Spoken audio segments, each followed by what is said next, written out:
Pin, pin, pin, pin, pin, pin, pin, pin, pin. Oggy Oggy et les cafards qui arrivent au cinéma alors que ils étaient censés n'être qu'à la télévision depuis des années et des années. Réalisé par Olivier Jean-Marie, sans acteur puisque exactement comme le dessin animé de la télévision, le dessin animé est muet. Peut-être que certains d'entre vous ont découvert Oggy en tant qu'enfant devant la télévision. Il se trouve que moi non, j'ai découvert Oggy en tant que chômeur.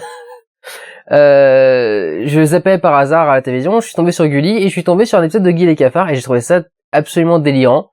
Et je suis devenu un très très gros fan. Je pense que j'ai vu quasi la totalité de ce qui existait en tout cas à l'époque. Et donc j'étais extrêmement surpris quand j'ai appris qu'Oggy allait débarquer au cinéma. J'ai entendu parler du projet il y a au moins un an, donc quasiment quand il a été mis en chantier, puisqu'il a mis 18 mois à sortir de terre seulement. Ce qui est dû à une animation un peu particulière, dont je vais vous parler, puisqu'il s'agit enfin du premier film d'animation que je traite dans ces vidéos, depuis le temps qu'on me dit « Mais est-ce que tu aimes les films d'animation ? Est-ce que t'as un problème contre les films d'animation ?» Oui, c'est juste que il y en a pas un que j'ai vu depuis les 1 an où j'ai créé le cinéma du Randall, et donc j'ai pas pu en parler jusque-là. J'aime bien l'animation, j'ai beaucoup de mal avec la tournure que prend l'animation actuellement, c'est-à-dire que les films d'animation entièrement faits par ordinateur sont destinés aux enfants, vraiment au jeune public, moins de 12 ans, exclusivement parce que le sous-texte... au début, les films d'animation, comme Shrek, avaient un sous-texte spécifique aux adultes. Maintenant, ils font même plus chier avec ça, c'est pour les gosses, avec des messages si possible les plus simplistes et débiles possibles, genre aimer les plantes ou des choses comme ça. Et donc j'ai énormément de mal avec cette sorte d'animation. Et l'animation traditionnelle est de plus en plus faite par ordinateur, ce qui est assez emmerdant. Moi, ça me pose un gros problème de voir ces traditions d'animation à la main, et c'était en ça qu'elles étaient belles à voir et qu'elles étaient impressionnantes, de plus en plus remplacées par du travail par informatique, pour gagner du temps, mais du coup pour perdre de la personnalité, pour perdre ce qui faisait ce qui est impressionnant dans ces dessins animés, et qui était que bah voilà, c'était une main qui avait tracé tout ça, et c'était ça qui était beau. Pour vous donner un exemple, je vais pas m'amuser à le chercher maintenant, mais Les Triplettes de Belleville, qui est un superbe film d'animation absolument sublime, qui est vraiment sympa.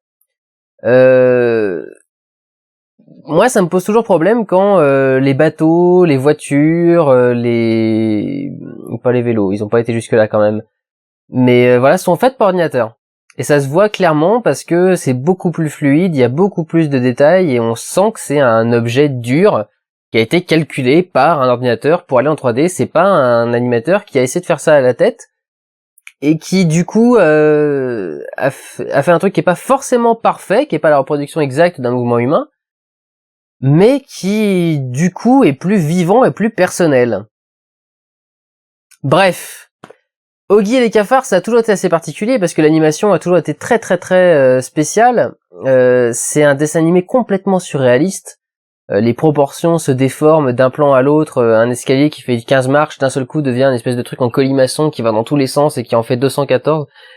Et bah pour fêter Oggy et les cafards, retour de Cléo dans les vlogs. Dis bonjour mon petit chat. Miaou. Ouais, c'est toi qui as voulu venir. Donc ça a toujours été un univers assez particulier, une animation assez simple en fait, puisque du coup les chats sont assez peu détaillés, c'est 2 pointes ici avec une courbe au milieu, puis une courbe, moustache, et puis voilà, et puis Oggy c'est encore pire parce que c'est vraiment que des cercles. Mais au niveau des décors, il y avait toujours un travail qui était très très impressionnant, qui donnait un rendu très très beau. Et il se trouve que là, tous les décors ont été faits par ordinateur. Ça se voit parce qu'il y a énormément de détails, et ils se sont du coup amusés à rajouter des mouvements dans le décor. Et là, du coup, on sent très très bien que c'est fait par ordinateur. Il se trouve que ça me choque moins dans Oggy parce que animation française implique un budget un peu plus en dessous, et je crois que déjà dans la série, ils avaient commencé à avoir ce côté un peu, je peux pas dire cheap, mais un côté un peu toc. Comment dire qu'un dessin fait plus faux qu'un autre dessin. Il y avait ce sentiment un peu bizarre d'un style qui était propre à Ogi et qu'ils ont très bien réussi à rendre en animation comme ça, mais du coup c'est vrai qu'ils ont un peu cédé aux sirènes de la 3D précalculée en style cel shading, donc style dessin animé. C'est pas dérangeant. Disons que par rapport à Ogi, c'est pas particulièrement dérangeant. Après, comme c'est leur première incursion au cinéma, ils auraient quand même pu essayer de faire quelque chose. Mais bon, bref. Techniquement, j'ai rien à y reprocher, c'est très très sympa. Alors, comment ça se construit? Parce que c'était ça la grande question avec Ogi et les cafards. Comment est-ce qu'un format de 27 minutes va passer à un film d'1h20? En fait, c'est assez simple, c'est une compilation d'épisodes, tous axés au-dessus du même thème, c'est-à-dire autour du même thème, pas au-dessus.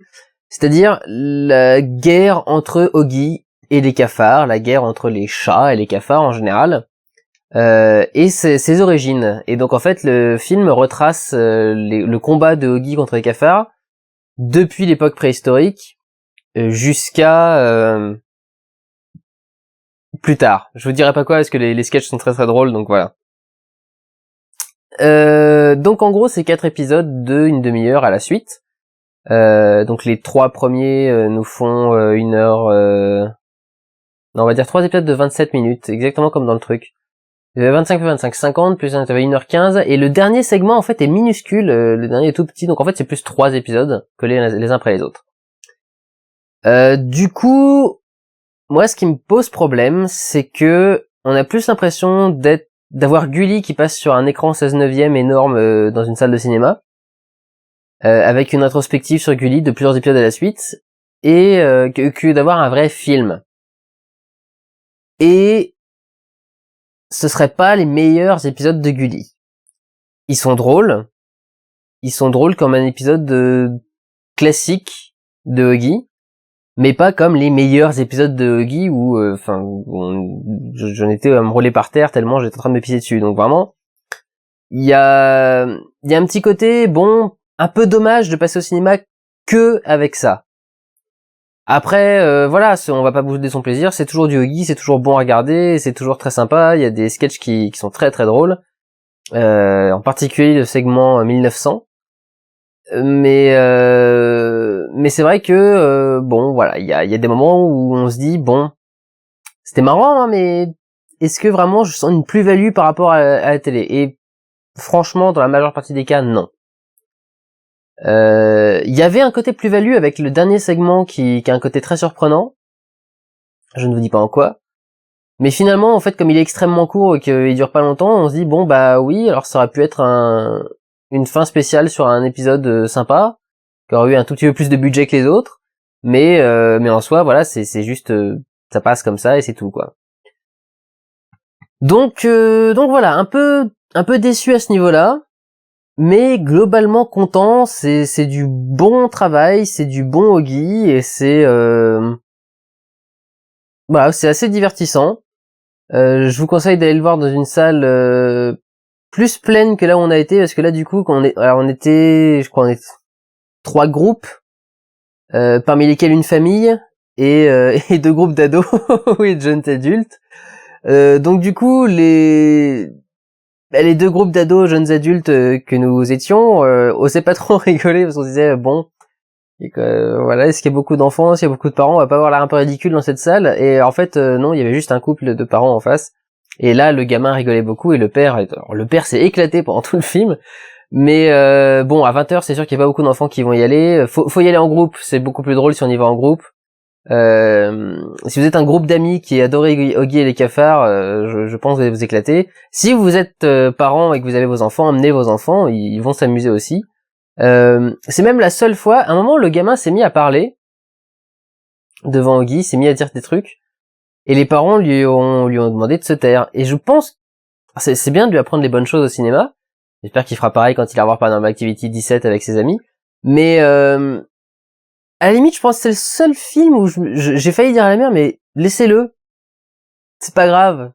Oggy s'apprécie comme ça. Oggy, faut parler, faut dire des trucs, si le gamin a envie de vous dire quelque chose, laissez le gamin vous dire quelque chose, c'est pas grave. On peut comprendre. D'autant que dans Oggy, il y a pas de dialogue, donc c'est pas comme si on pourrait mal comprendre quelque chose. Bref, voilà, ça m'a fait un petit peu rigoler. Voilà, je pense que j'ai pas grand chose à dire de plus, hein. Les musiques sont très très bonnes. C'est le compositeur de The Artist qui l'a fait. Alors, j'ai pas vu une grosse différence entre ce qu'il a fait là et ce qu'il y avait dans les dessins animés. Donc il a bien copié le style des formats courts. Mais c'est vrai que j'ai pas vu de grosses différences. Là aussi, dans la musique non plus, on ne sent pas trop de différence avec le reste. Pour le reste, il y a toujours les mêmes bruitages. À chaque fois qu'il y en a un qui crie, c'est un cri de femme. À chaque fois qu'il parle, c'est des trucs de chat. des trucs... Voilà, là aussi complètement surréalistes. Qui sont assez fun à voir et qui marchent toujours aussi bien. Si Oggy a marché, c'était principalement grâce à ça, c'est parce qu'il y a une ambiance, il y a un style Oggy qui est absolument hilarant.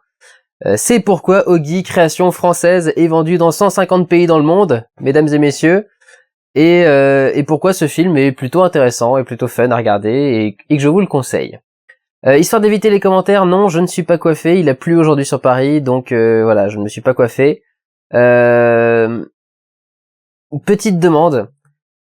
Arrêtez de m'envoyer des messages en me demandant est-ce que tu vas voir tel truc ou est-ce qu'on aura droit à un vlog sur tel truc. Surtout si c'est pour me demander des vlogs sur Lone Ranger. Quand c'est une tête d'affiche, c'est à peu près évident que je vais aller les voir, à moins que vraiment il y ait un truc, genre c'est Haneke qui l'a réalisé. Mais voilà, assez globalement, si c'est des films importants entre guillemets, importants dans le genre, dans un domaine communication médiatique, pas dans le fait que le film en lui-même soit très important, le film soit une révélation, si on en parle, globalement je vais aller le voir, parce que je sais que vous allez me demander ce que j'en pense, donc c'est pas la peine de me le demander, je dis ça parce que au début ça allait, il y avait une trentaine de demandes, maintenant j'en suis arrivé à peu près 200 à 300 demandes du même film, donc ça commence à devenir un petit peu lourd. Donc voilà, le site évolue, le nombre de personnes aussi, du coup, si on pouvait éviter, ça m'arrangerait. Voilà, c'est à peu près tout dans les annonces personnelles. Je vends une décapotable. Voilà. Prenez soin de vous, allez voir des films. Oui, je ne dis plus que c'est un meilleur film que La mort de Mickey Haneke, c'est assez évident. Prenez soin de vous, allez voir des films. Ciao.